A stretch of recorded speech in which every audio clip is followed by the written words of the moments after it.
911, what's your emergency? My name is Colby Weathers. I live at 711 131 Highway in Wellington, Missouri, and I shot my father. She remembered thinking that that was the devil. It's a day Janet DeLena spent years trying to prevent. The day her daughter Colby shot her own father, Tex, inside their family home in a small town 35 miles east of Kansas City. But years before that tragic day, Janet began to notice her daughter wasn't well. I walked in her apartment and every window was covered with blankets. And I said, what's going on? I mean, it was dark, really, really dark. And she said, Mom, I don't want people seeing in. Colby, in her mid-30s, started to become paranoid. Colby told her mom the people who drive by her apartment stare at her through the windows. As Colby's paranoia began to spiral, Janet and Tex moved Colby back home to help her, but little changed. And I said, Colby, what's wrong? What's wrong? And she said, Mom, you know what's wrong. And I said, no, I don't. And she said, you helped him put the probe. Janet says her daughter began to hear voices and attempted suicide at one point. Doctors diagnosed Colby with a list of mental health conditions, including bipolar disorder and schizophrenia, which qualified her for Social Security disability benefits. Despite being in and out of mental health hospitals, Janet says Colby continued to struggle. Try to get her stabilized. And it was just, every time you turn around, they were changing her meds. She had bottles and bottles of meds. Tex became Colby's primary caregiver, while Janet worked a full-time job. The constant care and ongoing battle to get Colby well began to feel like a heartbreaking, never-ending cycle. I was crying. We went to bed, and I was crying, and he started crying. And I said, Tex, I know we have to do this, but it's hard. I just can't take it. And he just looked at me and he goes, Janet, he said, you go to work every day. He said, I'm here 24/7. On one of those days in 2012, Colby left the house. She came back with a gun. She said, Dad, I bought this gun. Will you put it in the gun safe? Colby bought the gun from Odessa Gun and Pawn, 10 miles from their home. Janet says Tex got rid of the weapon. Still, she was worried Colby might try to buy another one. Janet called the police, FBI, ATF for help. I said, how do I prevent this? What can I do? I said, is there a list? Is there, what can we do to keep her from buying a gun again? Janet said authorities told her if she could provide Colby's medical records, it's possible her daughter could someday be added to the National Instant Criminal Background Check system, designed to prevent guns from winding up in the hands of people who may be unsafe or pose a risk to themselves or others. He said, well, ma'am, to be honest with you, even if we got the records today, I don't know that we could get her on the list. On June 25th, 2012, Janet called the store that sold Colby her first gun. It's a store Janet sued 2 years later for selling her daughter a gun. In those court records, Janet claimed she made it abundantly clear that Colby was mentally ill, imposed a serious threat to herself or others if she obtained a firearm, and urgently asked the store not sell Colby a gun because of the great likelihood she would use the weapon to shoot herself or others.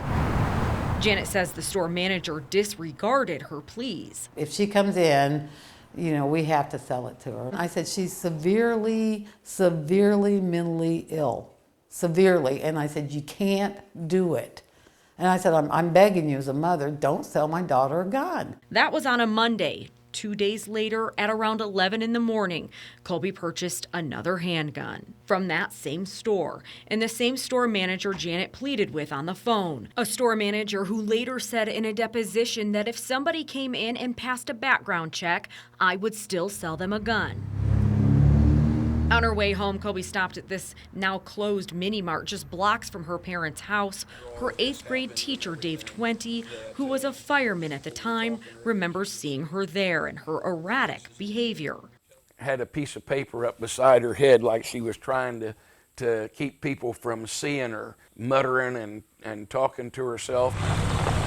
Just minutes after Colby left, 20 heard an emergency call on his radio. Okay, you said And you shot I your think, father? well, if he's dead, he's just laying there and there's a ton of blood. 20 recognized the address. Beside being Colby's teacher, 20 grew up with Tex. He and the other firemen rushed to the Delena's home. Here she is standing right down at the road. She was just in a lather, you know, just in a faunch. 20 will never forget what Colby told him. She said, help me, I just shot my dad. While at work, Janet received a text from Colby, "Mom, I'm not your good girl cake baker anymore." Another text said, "Dad is dead." Panicked, Janet rushed home. I saw all the lights and I knew it was true. A heartbreaking truth, Colby had shot and killed Tex at point-blank range while he sat at a computer looking at boats. It all happened just a little more than an hour after she purchased the gun. Police arrested Colby and later sent her to a state mental health hospital. She said, Mom, it's such a fog. Prosecutors charged Colby with murder. A judge later determined that on the day of the shooting, Colby's mental illness made her incapable of knowing the wrongfulness of her actions. In September of 2014, Caldwell County accepted Colby's plea of not guilty by reason of mental disease and committed her to the Missouri Department of Mental Health. That same year, Janet sued Odessa Gun & Pawn for negligence. In 2016, she reached a $2.2 million settlement with the store. Odessa Gun & Pawn declined to talk to us, but in court documents, the store denied any wrongdoing and says Janet failed to take appropriate steps to have Colby adjudged mentally incompetent and included in the NICS system. Under federal law, the dealer did nothing wrong. Spokesman for the Kansas City ATF, John Hamm, says that while gun stores can refuse to sell to someone who acts suspiciously, Odessa Gun & Pawn did not violate federal laws when it sold the guns to Colby. Whether it should have been transferred or not, is legally they were fine to do it. Hamm says, however, Colby's case illustrates the difficulties of getting those who struggle with serious mental health issues flagged in the NICS database. Remember, on the day Colby shot her dad, she did not have an adjudicated mental health decision, a lengthy legal process, and she passed a background check. How hard is it to prevent guns from getting in the hands of people who are not mentally well? A judge has to decide that they are, because of mental incapacity, they are not able to take care of their own affairs. And so that's the bar at which you would, under federal law, lose your ability to possess or purchase firearms. A decade later, Janet's frustrated by the system she believes failed Colby. The Missouri had the 3-day waiting period that she wouldn't have been able to pick it up till Saturday. And she still grieves the loss of her husband. I did everything that I thought of